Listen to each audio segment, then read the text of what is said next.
নমস্কার সবাইকে। আমি আজকে আপনাদেরকে চালতার পাতলা টক রেসিপি তৈরি করে দেখাবো। এই গরমে চালতার পাতলা টক রেসিপি তৈরি করে খেয়ে দেখবেন, অনেক মজা।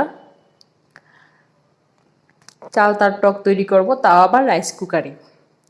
তো চালতার টক তৈরি করার জন্য আমি এভাবে চালতাগুলোকে পাতলা করে কেটে নিয়েছি। এবার এগুলিকে ভালোভাবে ধুয়ে নেব।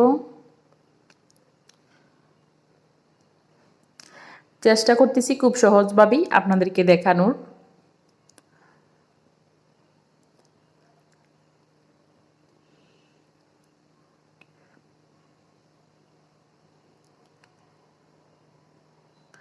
চালতা দিয়ে সবাই তো আচার তৈরি করে খেয়েছেন, এভাবে পাতলা টক তৈরি করে খেয়ে দেখবেন, অনেক মজা হয় খেতে।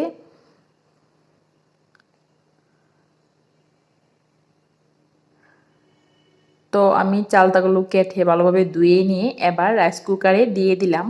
রাইস কুকারে সিদ্ধ করে নেব। আর রাইস কুকারে সিদ্ধ করতে 15 মিনিট সময় আমার লেগেছিল। আপনাদের সময় কম বা বেশি লাগতে পারে সিদ্ধ হওয়ার জন্য।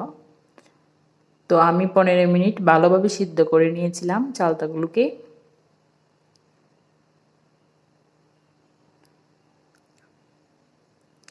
রাইস কুকারে দিয়ে দিলাম।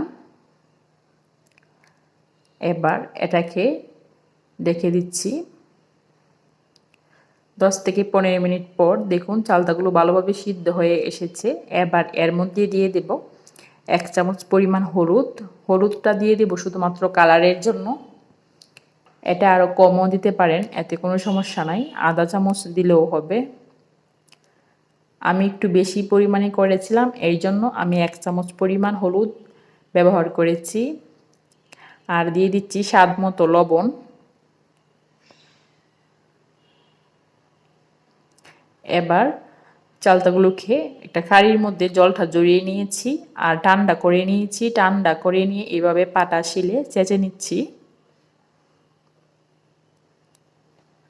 ভালোভাবে চেঁচে নিতে হবে, তা না হলে জলের সঙ্গে চালতাগুলো ভালোভাবে মিশবে না, আর টকটাও বেশি একটা ভালো হবে না। আর ভালো করে চেঁচে নিলে এভাবে টকটাও স্বাদ হবে।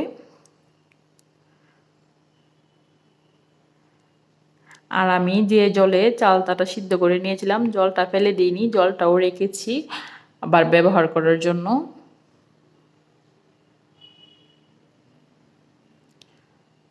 তো রাইস কুকারে জল দিয়ে দিলাম, আবার চালতাগুলো দিয়ে দিচ্ছি।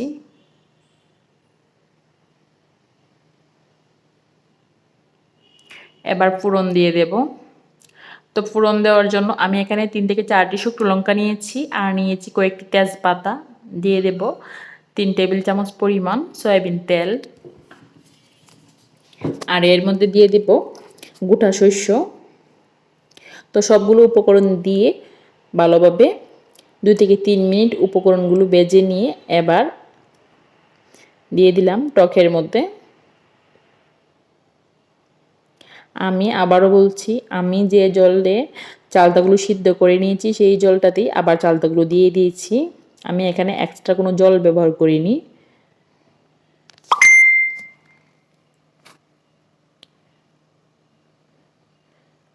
তো এ পর্যায়ে আমি চিনিটা দিয়ে দেব। আর আপনারা চাইলে এটা গুড় দিয়েও তৈরি করতে পারবেন, এতে কোনো সমস্যা নাই।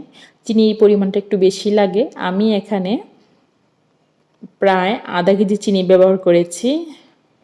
আমি একটু বেশি করেই টকটা তৈরি করেছিলাম, এই জন্য আমার চিনিটা একটু বেশি লেগেছিল। তো চিনির পরিমাণটা আমি বলতে পারতেছি না, যে যেভাবেই করেন এটা কম বেশি হতে পারে।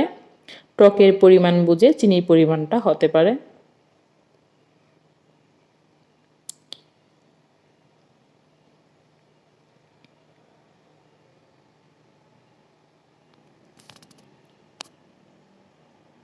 তো আমি যে পরিমাণে টকটা তৈরি করেছি, আমারটা হচ্ছে আমি এখানে 2 লিটার জল ব্যবহার করেছি আর 2টি চালতা ব্যবহার করেছি।